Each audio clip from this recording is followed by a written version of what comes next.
एक असे मंदिर जिथे प्रत्येक जागी फक्त रक्तच रक्त आहे, जिथे 10 तांत्रिक देवींचा वास आहे आणि हजारो तांत्रिक साधना करतात, जिथे देवीची योनी स्थापित आहे आणि जिथे प्रत्येक वर्षाच्या जून महिन्यात देवीला मासिक पाळी येते। हे आहे जगातील सर्वात प्राचीन आणि सर्वोच्च शक्तिपीठांपैकी एक कामाख्या महासिद्धपीठ, म्हणजेच कामाख्या देवी मंदिर, जे हजारो वर्ष जुने आहे। पौराणिक कथेनुसार देवी सतीच्या मृत्यूनंतर भगवान शिव खूप दुःखी झाले होते। माते सतीचं जळालेलं शरीर घेऊन ते संपूर्ण ब्रह्मांडात फिरू लागले होते। भगवान महादेवाच्या ह्या अवस्थेमुळे संपूर्ण ब्रह्मांडाची क्रिया थांबली होती। तेव्हा दुसरा कोणता उपाय नव्हता, म्हणून महादेवाला ह्या दुःखी अवस्थेतून बाहेर काढण्यासाठी भगवान विष्णूंनी आपल्या सुदर्शन चक्राने माता सतीच्या शरीराचे 51 तुकडे केले। हे तुकडे पृथ्वीवर वेगवेगळ्या ठिकाणी पडले आणि धरतीवर 51 शक्तिपीठांची स्थापना झाली। शरीराच्या ह्या 51 तुकड्यांपैकी देवीच्या योनीचा भाग हा आसामच्या नीलांचल पर्वतावर पडला आणि पडल्यानंतर त्याने दगडाचे स्वरूप घेतले। त्यातच माता कामाख्या देवीचे वास आहे। कालिका पुराणानुसार देवीच्या शरीराचे तुकडे झाल्यानंतर भगवान शिव शोक अवस्थेत ब्रह्मगिरी नदीच्या एका बेटावर योग साधनेत लीन झाले। याच दरम्यान त्यांच्या गैरहजेरीत तारकासूर नावाच्या एका राक्षसाने संपूर्ण जगात हाहाकार माजवला होता। तारकासूर या राक्षसाने प्रचंड तपस्या करून ब्रह्मदेवाला प्रसन्न करून घेतले होते। ब्रह्मदेवाकडून त्याने 2 वरदान मागितले होते। पहिला म्हणजे की त्याच्या इतका बलवान व बुद्धिमान दुसरा कोणीही असू शकणार नाही, आणि दुसरा की त्याचा वध फक्त शिवपुत्राच्या हातूनच होईल। पण हे कसं शक्य होतं? देवी सतीच्या मृत्यूनंतर तर भगवान शिव ध्यान अवस्थेत होते आणि इकडे मात्र तारकासूरचा अन्याय वाढत चालला होता। त्यांनी तिन्ही लोकांवर कब्जा करून स्वतःला स्वर्गाचा राजा घोषित केला होता। शेवटी सर्व देवी देवतांनी हार मानली आणि आता तारकासूरला मारण्याचा फक्त एकच मार्ग शिल्लक राहिला होता, तो म्हणजे भगवान महादेवाची तपस्या भंग करणे। पण असे केल्याने भगवान महादेवाच्या क्रोधाचे परिणाम काय होतील या विचाराने सर्व मागे हटले। शेवटी भगवान महादेवाची तपस्या भंग करण्याची जबाबदारी कामदेवाने घेतली। कामदेवाने महादेवावर एक फुलांचा बाण चालवला, ज्याने महादेवाची तपस्या भंग झाली। पण त्याचा परिणाम मात्र खूप वाईट झाला। भगवान महादेवाला इतका जास्त क्रोध आला की त्यांनी आपले 3रे नेत्र उघडून कामदेवाला जागीच भस्म केले। कामदेवाची पत्नी रती महादेवासमोर रडू लागली आणि त्यांना कामदेवाला जीवनदान देण्याची विनंती करू लागली। महादेवाने तिची विनंती स्वीकार केली आणि कामदेवाला जीवनदान परत केले, पण त्याचे भस्म केलेले शरीर परत नाही आले। कामदेव पुन्हा जिवंत तर झाले, पण त्यांच्या शरीराशिवाय। त्यानंतर महादेवाने कामदेवाला सांगितले की त्यांनी नीलाचल पर्वतावर जाऊन देवीच्या योनीची पूजा करावी। कामदेव व त्यांची पत्नी रतीने मनापासून देवीच्या योनीची पूजा केली व कामदेवाला त्याचे शरीर पुन्हा प्राप्त झाले, ज्यानंतर कामदेवाने तिथे मंदिराचे निर्माण केले। या कथेनुसारच या मंदिराला कामाख्या देवी मंदिर असे म्हणतात। याचबरोबर ज्या बेटावर महादेव तपस्या करत होते, ब्रह्मपुत्री नदीच्या बाजूला असलेले ते बेट आजही तिथे आहे, ज्याच्या टोकावर भैरव बाबाचं मंदिर आहे।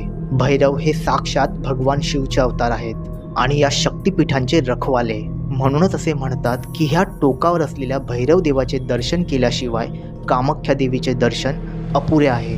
प्रत्येक वर्षी लाखो भक्तजण आपली इच्छा पूर्ण करण्यासाठी कामाख्या देवीच्या मंदिरात येतात आणि भैरव देवाचे दर्शन करून आपली यात्रा पूर्ण करतात। तसं तर प्रत्येक वर्षी इथे लाखो भक्तांचं येणं जाणं चालूच असतं, पण वर्षातून असे 3 दिवस असतात ज्यामध्ये इथे येणाऱ्या लोकांची गर्दी ही लाखोंच्या वरती असते।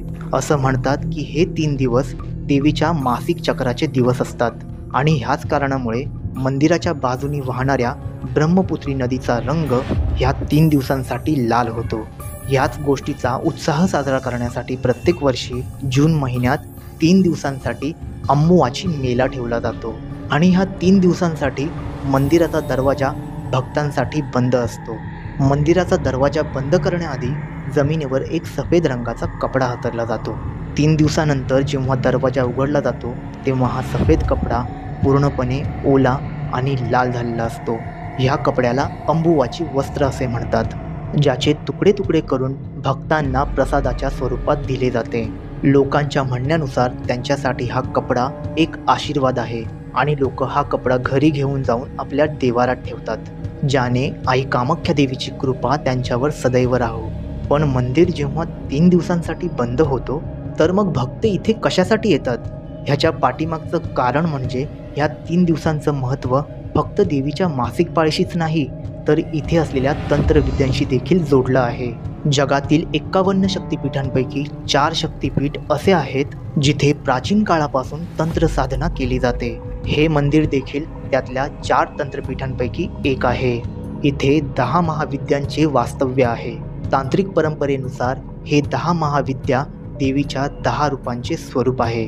तांत्रिक आणि योगी तंत्र साधना करताना या 10 देवींची पूजा करतात आणि वेगवेगळ्या तांत्रिक सिद्धींना प्राप्त करतात. आणि हेच कारण आहे की अंबुजियाच्या मेळ्यामध्ये हजारो तांत्रिक आणि अघोरी येतात. तांत्रिक साधू आणि अघोरींसाठी हा मेळा इतका भव्य असतो की कितीतरी असे साधू जे जगाच्या पाठीवर कुठेतरी लांब अरण्यात एकटे साधना व तपस्या करतात ते देखील येतात. ह्याच कारणामुळे ह्या 3 दिवसात मंदिराच्या आजूबाजूच्या वातावरणात एक वेगळीच ऊर्जा असते. हे तांत्रिक आणि अघोरी आपली शक्ती वाढवण्यासाठी देवीची पूजा करतात. त्याचबरोबर हे साधू तिथे भूत प्रेत, करणी बाधा आणि दृष्ट आत्मांना घालवण्यासाठी एका विशिष्ट प्रकाराची पूजा देखील करतात. पण ह्या मंदिराची एक वेगळी आश्चर्याची गोष्ट ही आहे, इथे मूर्तीची पूजा होत नाही. बघायला गेलं तर मंदिराच्या आजूबाजूच्या आवारात खूप साऱ्या देवी देवतांची मूर्ती आहे, पण मंदिराच्या मुख्य गर्भगृहात एकही मूर्ती नाही. मंदिराच्या गर्भगृहात योनीच्या आकाराचा एक दगड आहे, त्याची पूजा केली जाते. ह्या योनी कुंडातून प्रत्येक क्षणाला पाणी वाहत राहते, ज्याचा मूळ स्रोत आजपर्यंत सापडला नाहीये. अंबुपाची वस्त्राबरोबरच हे पाणी भक्ताला प्रसाद म्हणून देतात. असं म्हणतात की जसं आईच्या गर्भगृहात 9 महिने बाळ वाढून त्याचा जन्म होतो, त्याच प्रकारे देवीच्या योनीतून पूर्ण सृष्टीचा निर्माण झाला आहे आणि देवीच्या मासिक पाळीच्या आधारानेच या जीवनाचे चक्र चालू आहे. पण काही लोक ह्या मासिक पाळीच्या गोष्टीला चुकीचं मानतात आणि असं म्हणतात की नदीच्या पाणीला लाल बनवण्यासाठी तिथले पंडित त्याच्या आतमध्ये सिंदूर मिसळतात. काही वैज्ञानिक संशोधनामध्ये हे देखील सापडले की इथल्या मातीमध्ये आयरनची प्रमाणता खूप जास्त आहे, त्यामुळे इथल्या नदीचा रंग लाल होतो. पण इतक्या मोठ्या नदीचा रंग फक्त सिंदूर टाकून कसा लाल होऊ शकतो ना? आणि जर आयरनमुळे पाणी लाल होतंय तर मग वर्षातून फक्त 3 दिवसच का?